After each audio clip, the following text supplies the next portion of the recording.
కన్యా రాశి వారికి ఈ వారం వృత్తి ఉద్యోగ పరంగా చక్కగా ఉంటుంది. వ్యాపార పరంగా కూడా కొన్ని ఇబ్బందులు ఉన్నా కూడా అవి సమస్య పోతాయి. దశమాధిపతి రాష్ట్రాధిపతి అయిన బుధుడు జన్మరాశిలో ఉన్నారు, ఉచ్చబడుతున్నారు బుధుడు. నలుగురిలోనూ మీ మాట తీరు చాలా చక్కగా ఉంటుంది.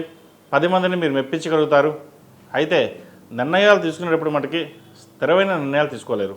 ఈ నిర్ణయం తీసుకుంటే ఎవరు ఏమంటారో, అది ఉద్యోగంలో కావచ్చు, వ్యాపారంలో కావచ్చు.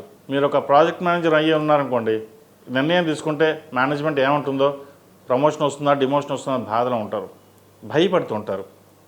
ఈ భయాన్ని పక్కన పెట్టి మీకున్న ధైర్యం ఎక్కువ. ఇంట్లో మీరు ఎంత ధైర్యంగా ఉంటారో అదేవిధంగా బయట కూడా అంతే ధైర్యంగా ఉండడానికి ప్రయత్నం చేయండి. దానివల్ల మంచి ఫలితాలు ఉంటాయి. కెరియర్ పరంగా ఈ వారం చాలా చక్కగా ఉంది.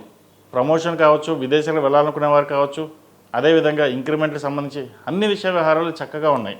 అదేవిధంగా నవరాత్రులు కూడా నడుస్తుంది. ఈ నవరాత్రుల్లో చక్కగా అమ్మవారిని పూజించండి. 29వ తారీఖు నాడు మూలా నక్షత్రం, చక్కగా చండీ హోమం చేయించుకోండి. మంచి ఫలితాలు సంప్రాప్తిస్తాయి. భూ సంబంధించిన విషయ వ్యవహారాలు అనుకూలంగా ఉంది. ఒక స్థిరాస్తిని కొనుగోలు చేస్తారు.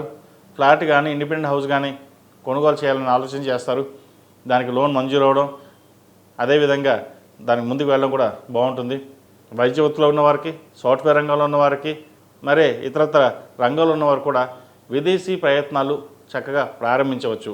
ఈ రాశిలో జన్మించిన విద్యార్థులకు కాలం అనుకూలంగా ఉంది. గడిచిన 4 వారాల కంటే కూడా వీరికి అద్భుతంగా ఉంటుంది. అయితే ఆరోగ్యరీత్యా కాస్త ఇమ్యూనిటీ పవర్ తగ్గడం ఉండడం, ఏదో జలుబు దగ్గు లేదా చిన్నపాటి జ్వరం రావడం ఇటువంటివి ఉంటాయి. వాటి విషయంలో జాగ్రత్త తీసుకోండి. ముఖ్యంగా జంక్ ఫుడ్కి దూరంగా ఉండడం చెప్పదగిన సూచన. నేను పెద్దవాళ్ళు కూడా ఇదే మాట చెప్తున్నానండి. పిల్లలకి జంక్ ఫుడ్కి దూరంగా ఉన్నట్లయితే మంచి ఆహారం ఉంటుంది, వారికి ఆరోగ్యపరంగా కూడా ఉంటుంది. లేకపోతే ఆరోగ్యపరంగా ఇబ్బందులు ఉండే కూడా అవకాశం గోచరిస్తుంది. ఈ రాశిలో జన్మించిన స్త్రీలకు వృత్తి ఉద్యోగాల పరంగా, వ్యాపార పరంగా సుస్థిరమైన స్థానాన్ని సంపాదించుకోవడానికి సాయశక్తులా కష్టపడతారు. ఒకరి కోసం మనకెందుకు, మన కోసం మనం కష్టపడాలి అన్న భావన, తాపత్రయం మీకు ఎప్పుడూ ఉంటుంది. అదే వెళ్ళండి, మంచి ఫలితాలు ఉంటాయి. సంతానం సంబంధించిన విషయ వ్యవహారాలు చక్కగా ఉంది.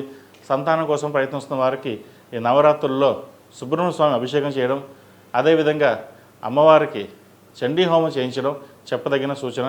ఆరవెల కుంకుమతోటి, కుబేర కుంకుమతోటి ప్రతినిత్యం అమ్మవారిని కుంకుమార్చన చేయండి.